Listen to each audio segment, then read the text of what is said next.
Alhamdulillahirabbil alamin. Alhamdulillahilladzi ja'ala al-Ka'bata baitallahil haram wa mathabatan lin-nasi wa amna. Asyhadu an la ilaha illallah wahdahu la syarika lah. Syahadatan man huwa khairu maqama wa ahsanu nadiya.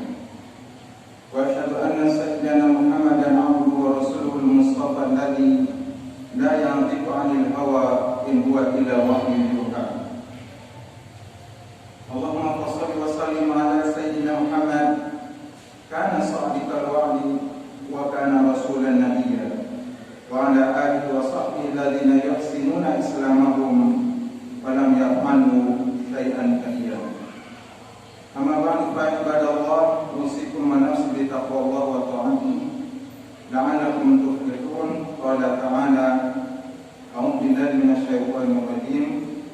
Ya ayyuhalladzina amanu taqullaha wa qulu qawlan sadida yuslih lakum a'malakum wa yaghfir lakum dhunubakum wa may yuti' Allaha wa rasulahu faqad faza fawzan 'azima. Hadirin sidang Jumat yang dimuliakan oleh Allah, kaum muslimin rahimakumullah.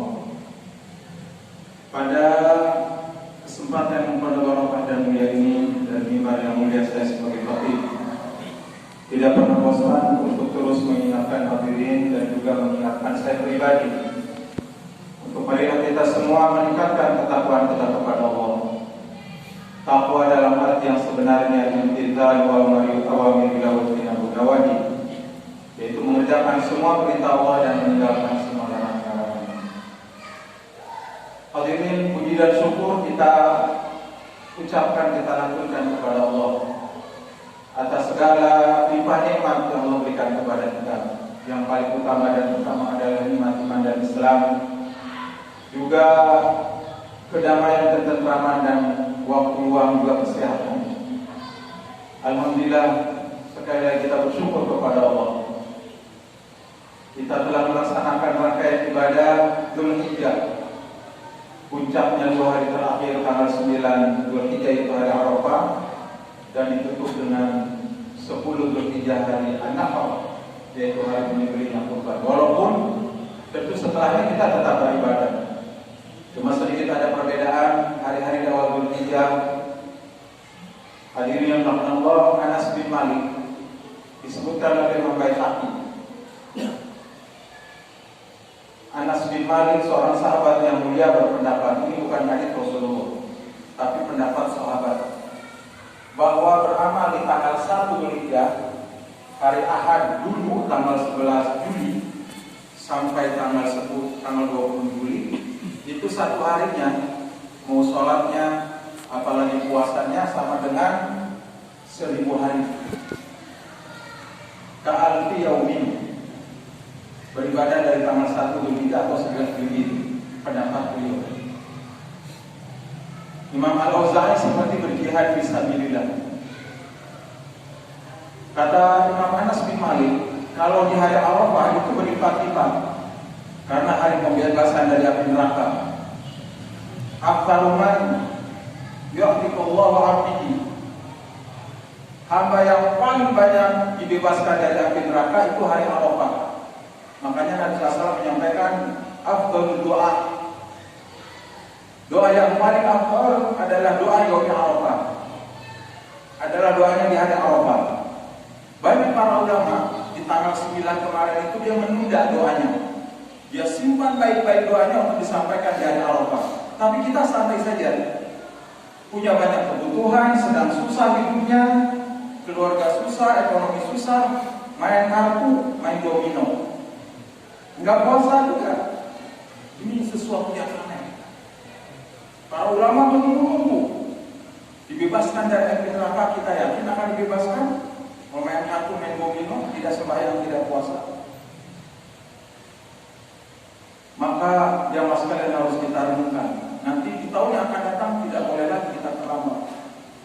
Imam Anas bin Malik itu 10.000 hari. Satu hari di hari Arafah, kata Imam Anas bin Malik, bukan kata Nabi. Supaya tidak salah dengar disebut kata Nabi juga enggak. Ini pendapat karena begitu mulianya. Banyak pendapat para ulama, enak juga. Bahkan kata Aisyah dan Rasul bersabda, "Innahu la yadnu." Sesungguhnya Allah Subhanahu wa taala, kata Nabi sallam, itu mendekat di hari Arafah, khususnya ketika sedang wukuf. Walaupun dalam suasana pandemi memang tidak sampai jutaan. Kalau normal itu 4 sampai 5 juta. Kemarin 60.000 aja. Ini jamaah haji hari terakhir, nafar tani namanya, melempar jumroh setelah hari tasyrik. Ini hari tasyrik yang terakhir, penyembelihan yang terakhir nanti pada asar sebelum terbenam matahari, dan takbir muqayyad, takbir setelah sholat fardu, itu berakhirnya asar. Ini adalah hari makan minum, hari takbir muqayyad, dan hari zikir. Kalau di dalam hadis, hari makan minum dan hari berzikir. Ditambahkan kali Ibnu Mas'ud dan Ibnu Abbas, dianjurkan untuk takbir muqayyad. Muqayyad itu waktunya tertentu pada sholat.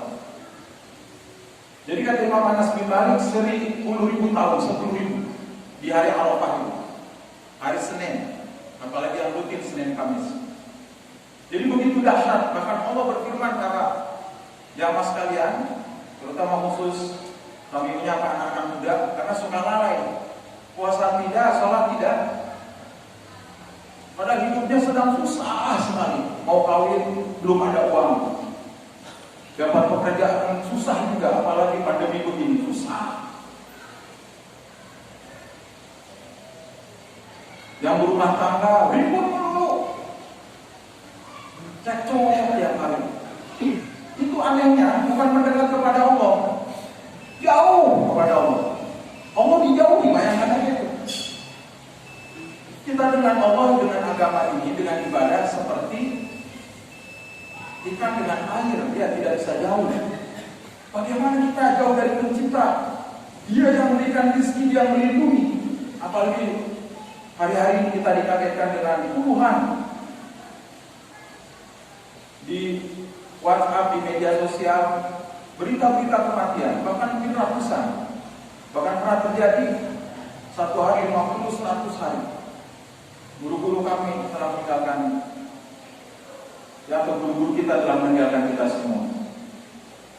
Cepat atau lambat, diinginkan atau tidak diinginkan, kematian akan menyapa kita juga. Kita harus persiapan jamaah sekalian. Yang dekat, yang jauh, masya Allah, keluarga, teman, guru-guru, ulama, banyak yang wafat. Asbabnya ada karena pandemi atau bukan juga. Memang sudah takdir, tapi ada asbab. Makanya kita harus menjaga asbab ini. Walatul kubiaikum la tahu, jangan kalian menjurumuskan diri kalian kepada kehancuran. La dharara wa la dirar. Tidak boleh terjadi kemudaratan dan memberikan mudarat kepada orang lain. Tinggal kita bagaimana berusaha untuk tetap menjaga prokes ini. Kembali hadirin, hari-hari yang afdol, yang agung telah melewati kita. Supaya ini tidak terjadi tahun-tahun di hari-hari yang akan datang. Satu harinya sama dengan 1000 hari. Satu harinya di hari Arafah sama dengan 10.000. Imam Al-Ghazali seperti bijian fisabilillah, karena ada hadisnya kalau itu. Jamaah sekalian, sehingga Nabi SAW menyampaikan di hadis yang sahih, "Ma min ayyam al-amal shalih fiha." Tidak ada hari yang paling baik yang dilakukan ibadah kecuali hari-hari di awal Dzulhijjah. Puncaknya 9 dan 10 Dzulhijjah. Ma amila ibnu Adam. Ini hadis Ibnu Majah dan Abu Dawud. Tidak ada suatu hari yang paling afdol, atau tidak ada suatu amalan yang paling afdol dilakukan oleh seorang hamba pada 10 Dzulhijjah, hari Nahar, lebaran haji, kecuali ihraqud dam, menyembelih kurban. Walaupun boleh tanggal 11, 12 Dzulhijjah itu boleh. Cuma afdolnya hari H. Menyembelih kurban itu afdolnya hari H. Bagi kita yang belum berkesempatan, ini masih ada sampai sebelum terbenam matahari. Sedang takliman itu masih boleh. Kalau wassalamualaikum, punya uang ini, ada orang ngirimin uang, punya uangnya, ada orang bayar, pas jam 5 nyari kambing pinggir jalan ada, sembelih itu. Sebelum terbenam matahari, dibaginya pada maghrib juga nggak apa-apa. Kalau sudah besok nanti hari Sabtu, afdolnya kurang. Itu bukan kurban lagi, saudara biasa. Yang alhamdulillah kami dengar dari panitia dan Bapak Tamir di sini, di Di lingkungan kita, pada sangat indah Masjid Istiqlal ini 9 ekor sapi dan 9 ekor kambing. Jadi 81 orang untuk sapi, 9-nya untuk kambing, 90-an. Dalam suasana kondisi seperti ini sangat luar biasa, sangat luar biasa. Mungkin kalau insya Allah tahun depan akan lebih meningkat lagi insya Allah. Semoga amal bapak-bapak semua yang para korban diterima. Pasti itu hadir jadi saksi. Wa inna wilayati bi quruniha, sesungguhnya dia akan datang dengan tanduk-tanduk yang gak bermanfaat itu kan dibuang. Al-fariha kukunya, wa asy'adiha bulu-bulunya kan dibuang. Kulitnya maka bisa dimanfaatkan. Yang tanduk buku dia akan datang menjadi pahala baginya, menjadi saksi baginya. Dahsyat kurban.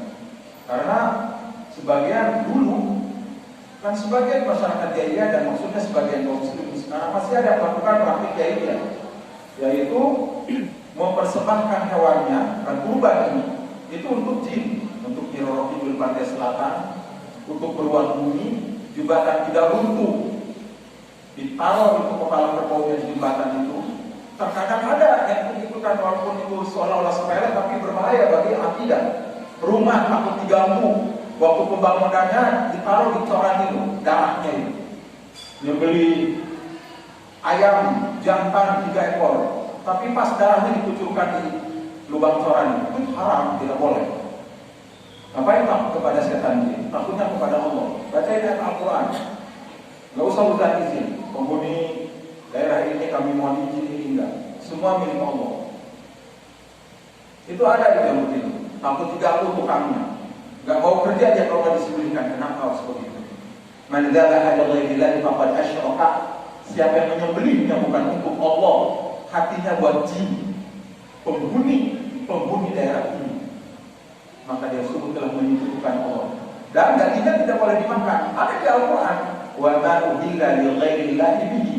Dan termasuk yang diharamkan kalimat alaikumul maitat, bangkai, darah, lahmul khinzir, dan daging babi yang tempatnya sesembelihan. Walaupun itu halal, tetapi niatnya bukan untuk Allah, untuk meruang bumi, untuk penghuni jembatan.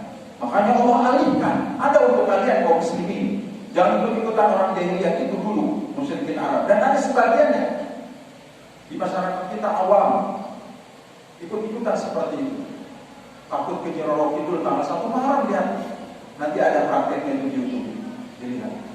Mengalukan kepala kerbau untuk Nyi Roro Kidul. Kepala kerbau dagingnya untuk Allah. Bismillahirrahmanirrahim. Syekh Abu Bakar Jazair menganjurkan membaca inna sholati kepada penyembelih. Seharusnya menyembelih itu seorang yang alim, mengerti agama dia. Tauhidnya bersih supaya tidak ada ritual-ritual tertentu termasuk kurban. Allahumma taqabbal dhabihatana. Ya Allah, terimalah sesembelihan kami ini. Inna sholati wa nusuki wa mahyaya wa mamati lillahi alamin. Sesungguhnya salat wa nusuki itu artinya dhabihat, sesembelihan kami. Hidup dan mati kami semuanya untukmu ya Allah, bukan untuk Nyi Roro Kidul itu. Hadirin yang dimuliakan oleh Allah, hikmah dari kurban banyak dan sudah disampaikan oleh para ustaz, para khotbah, para khatib di hari-hari Idul Adha. Yang untuk kita intinya adalah bagaimana sekali lagi tahun yang akan datang, insya Allah kita berharap semoga pandemi ini segera berakhir. Kita berdoa kepada Allah, pandemi segera berakhir, kehidupan normal kembali. Aktivitas baik itu sekolah, bekerja, terutama beribadah di televisi, di media ribut terus, nggak dengan orang jualan, nggak orang yang mau sembahyang, memang susah peraturan. Kita tidak perlu menyalahkan pemerintah juga, karena kekhawatiran banyak yang meninggalkan disalahkan. Pemerintah salah ini kenapa banyak meninggal? Diterapkan PPKM, pemerintah juga salah, ini kita pada bingung. Jadi kita harus pada menjaga diri semuanya, terutama lisannya dan juga share-share itu harus dijaga. Bismillah saja tawakal kepada Allah, ya Allah segera berakhir, segera berakhir. Dan bagaimana ya kita kalau bukan kuasa Allah tidak mungkin. Kemudian selanjutnya kita juga persiapan kepada yang hari-hari yang kemarin belum bisa berkurban, insya Allah pada yang akan datang bisa kita menabung, bisa kita berkurban bersama-sama nanti. 9 ekor syukur-syukur nanti jadi 18 ekor sapi, insya Allah mudah bagi Allah, insya Allah. Kemudian begitu pula pada generasi muda, Contohlah sikap Nabi Ismail alaihissalam. Ya, bukan hanya kurban hewan, tetapi kurban dirinya. Kan aneh kata ulama.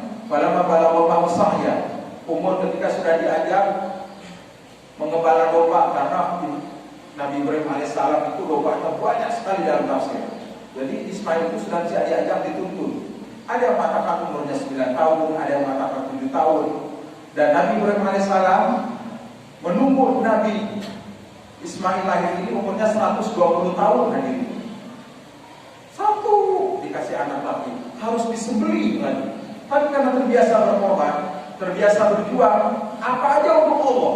Bahkan menurut riwayat, ketika banyak yang disembelih kambing domba untuk masyarakat, maka semakin banyak ribuan, silahkan baca di tafsirnya, ribuan sapi, unta dan kambingnya itu. Dan setiap hari beliau pasti ada menyembelih untuk masyarakat setempat. Ditanya oleh warganya, ini untuk siapa? Untuk Allah, untuk kalian semua saya sedekahkan. Jangankan kambing, saya itu ada riwayat begitu. Saya itu ya, kalau punya anak, Allah meminta untuk saya sembelih saya. Bagi beliau mudah. Dan begitu dikalikan anak dicoba dan diuji. Nabi Ibrahim sudah terbiasa. Tinggal beliau memikirkan anak yang hanya bertanya, "Fanzur madza tara?" Abang tadi bermimpi harus menyembelih kamu. Apa pendapat kau anakku? Bapakmu sudah siap. Kamu siap tidak? Saat Jibril insyaallah masuk. Iman rumah ayah itu perintah Allah, kerjakan. Disembelih, bukan sholat subuh berjamaah. Ini anak muda dibangunkan marah-marah. Kalau urusan main kartu domino begadang, masya Allah, jempol, juara begadang dan domino, sholat subuh enggak. Nonton bola Piala Eropa luar biasa, 2 jam buat. Sholat 5 menit sungguh bersih, enggak mau. Hidup susah. Lagi bahagia saja banyak duit tidak boleh. Apalagi susah kemudian tidak malu, nangis kepada Allah minta kawin begitu. Ya Allah, berikan jodoh saya, rizki buat anak saya, tapi kerjaan domino dan nonton bola, sholat subuh tidak. Nabi Ismail mau menyerahkan diri untuk disembelih. Dan baca ceritanya panjang. Bagaimana suasana menyedihkan. Sampai harus silakan ayah takut saya ngamuk nanti iketin dulu. Diikat ya kaki saya. Ayah jangan kelihatan matanya, ntar ayah menangis saya juga gak tega. Benamkan kepala saya ke pasir Mina ini. Dibenamkan ke pasir. Pas mau digorok ke buka langit, malaikat Jibril datang membawa. Mereka telah berjuang, mereka telah berkorban segala-galanya untuk Allah. Kita berkorbannya bukan harus disembelih. Sholat subuh saja berjamaah ke masjid itu saja dulu. Enggak bapaknya, enggak anaknya. Ke masjid bersubuh berjamaah. Nanti yang lainnya mudah, maghrib isyanya. Wallahu a'lam bishawab. Mudah-mudahan bermanfaat. Barakallahu fiikum warahmatullahi wabarakatuh. Wa nafa'ani wa iyyakum bima fil ayati wa dzikril hakim. Wa taqabbala minni wa minkum tilawatahu innahu sami'un 'alim wastaghfiruh innahu huwal ghafurur rahim.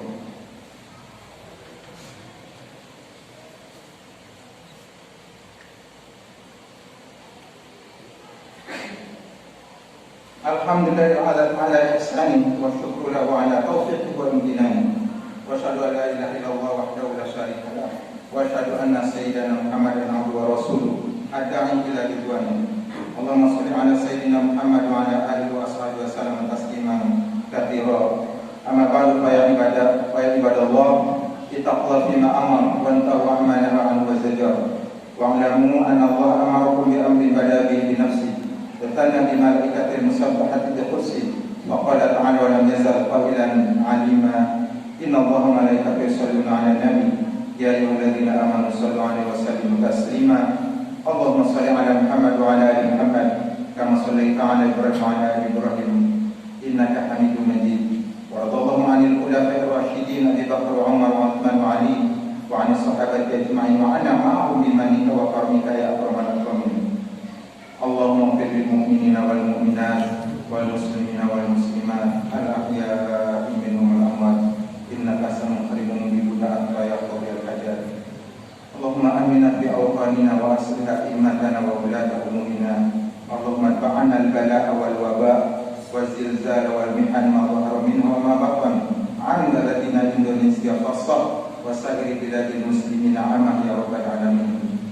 Allahumma inna na'udzubika minal barasi wal junun wal الجذام ومن سيء الأسقام. اللهم إنا نسألك العفو والعافية والمعافاة دائما في ديننا ودنيانا وأهلنا ومالنا.